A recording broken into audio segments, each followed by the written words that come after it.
Hey guys, in this video I'm going to briefly describe how to use the Fibonacci tool. And Fibonacci is basically a set of numbers that exist in nature. And once you add certain numbers up, it leads to the next number. But as with driving, when you drive, you only need to know how to get from A to B. You don't have to know all the mechanics of the car, and the Fibonacci is very similar. You just need to know how to actually use the tool. Fibonacci is quite a mixed topic. When I initially started, I was very skeptical because I kind of thought, okay, if I use the Fibonacci tool, surely it's very subjective. Surely it depends on where I start it and where I actually end the tool. And there's so much variation. But then I realized that actually, if a lot of traders are using this Fibonacci, then surely it could be a self-fulfilling prophecy. And I found it quite useful in Forex, but now in crypto, Fibonacci is very useful. And when you have so many traders using the same thing, sometimes things can become a self-fulfilling prophecy. So how do you get the Fibonacci tool? So I'm going to show you how to get it, and I'm going to show you how to apply it as well. So you first of all click these parallel lines, and you click the arrow, and you go to Fibonacci retracement. It depends if you're longing or shorting. If you're going long, you draw it from the recent local low, and you bring it up to the recent local high. I'll show you the shorting example as well later, okay? So in this case, it's here. The local low, local high. If you have issues deciding what the local low and local high is, you can use a zigzag indicator. So this is it here. So the zigzag indicator, so the settings that I have is 7522. Okay? So zigzag shows you this is the lower low, lower high, higher low, lower high, higher low. So it's just a useful tool you can use. As with all things, Fibonacci, I would never use it in isolation. You have to use it in confluence with other things. Maybe you might use a moving average, volume profile, and various other indicators. Never use any indicator on its own. In terms of settings, you can adjust the settings. You can change the color of it as well. You can change which Fibonacci you want. But in terms of what I personally use, is I put the 1 at the recent local low if I'm longing, the 0 at the recent local high, and I usually use this on a 4-hour time frame, but it's very subjective. Some people use it on a 1-hour time frame, some people use it on a 50-minute time frame, and some people might even use it on a 5-minute time frame. So I have 1 here, 0 here. What I also like is 0.382, 0.5, 0.618. 0.5 isn't actually a Fibonacci number, but it just exists between 0.382 and 0.618, so it's somewhat of a midpoint. And then 786 is quite good as well, and 0.886. But in terms of the key Fibonacci's, I think most traders will really pay close attention to are the 618 and 786. I never would personally limit in orders and to have a long position here. I will always see the reaction. So if price has a push up like this and then retraces, price has to retrace. Price never goes up on a straight line like from here to here. Usually you have push up, push down, and then push up again. But where it actually pushes down and retraces to, it just depends on the day and depends on the price action. So in this case, we had a push down and it retraced on the 786 and a bit on the 886 as well, and we push back up. So if you wanted, obviously you need to trade with the trend as well for high probability trade, but what you can do is you can zoom into a lower time frame, and if you decide fit, you can open a long position depending on the reaction. So we had this dump here, and then we had a push up. Okay? So if you wanted to enter a long position, and in this case, I would not have recommended it because it's a downtrend, what you can potentially do is you can draw a box, so rectangle here. So I would draw a box. I draw a box around the area which price seems to be reacting quite strongly to. So I've drawn a box here. Then what you can do is you can zoom in to the 15-minute or 5-minute time frame. So you can zoom in, okay? And really see how the interaction is. See, okay, is there a double bottom here?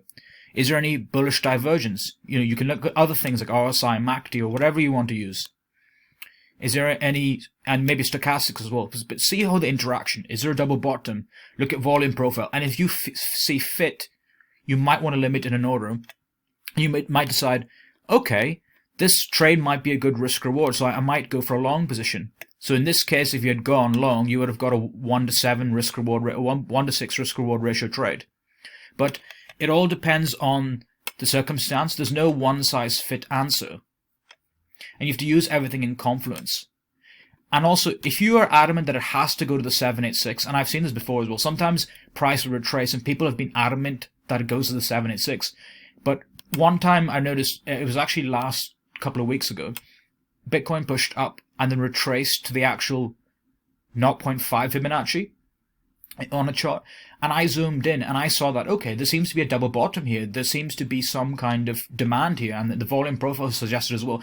So I actually went long on the 0.5, and that was an amazing, beautiful trade. I got a 1-to-6 risk reward ratio trade, but I know people who are actually waiting for the dump down to the 786, and you have to understand it's always a case-by-case situation. You cannot be adamant that it has to go to a certain place. So this is an example of how you use Fibonacci in a long position. So I've used the 4-hour chart. You can also zoom into the 1-hour chart.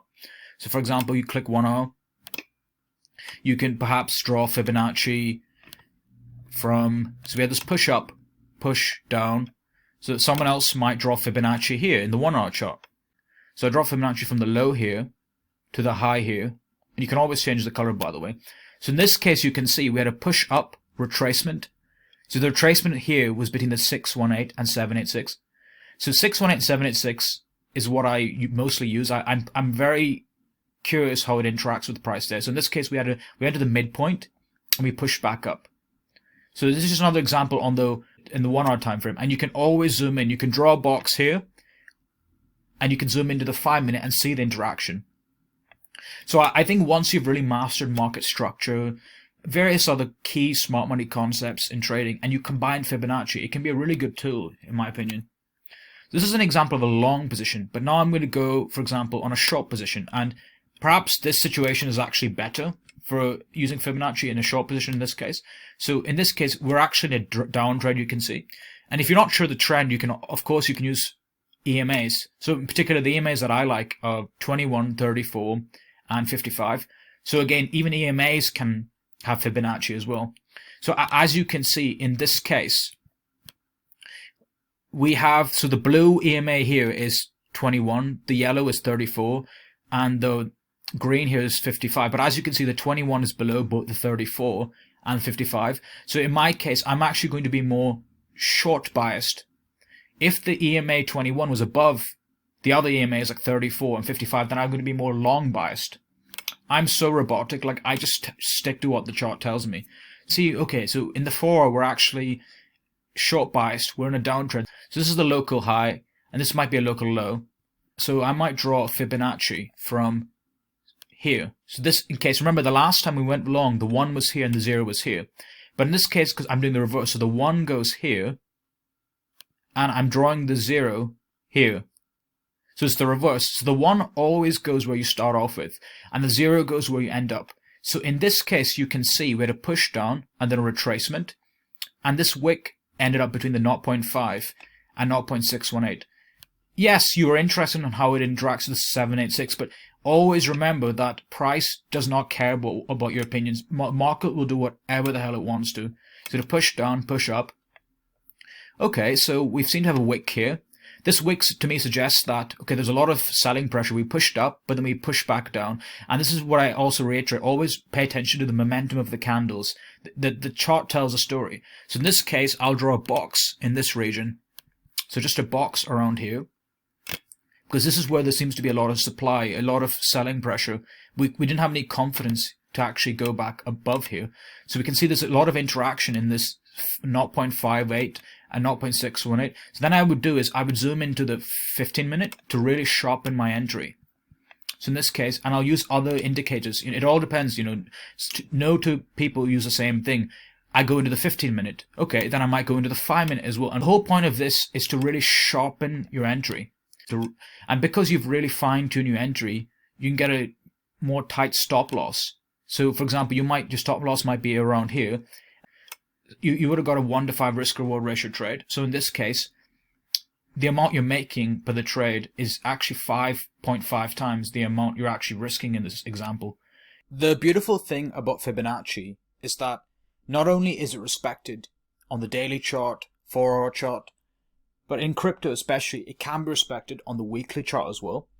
So in this case, I'm on a weekly chart of Bitcoin, and I've drawn the Fibonacci from curved lows. So again, I've put the 1 value at 3,858 roughly here, and I've put the 0 value at the recent local high. So it reached at about 69k. Very often in crypto for Bitcoin, it often retraces in the bear market to the 618 and 786. Well, the 786 less common, but it does retrace to the 618 commonly, but it has done so in this case. And as you can see, we've had some reaction to it. So 17.8k in my chart is the 786.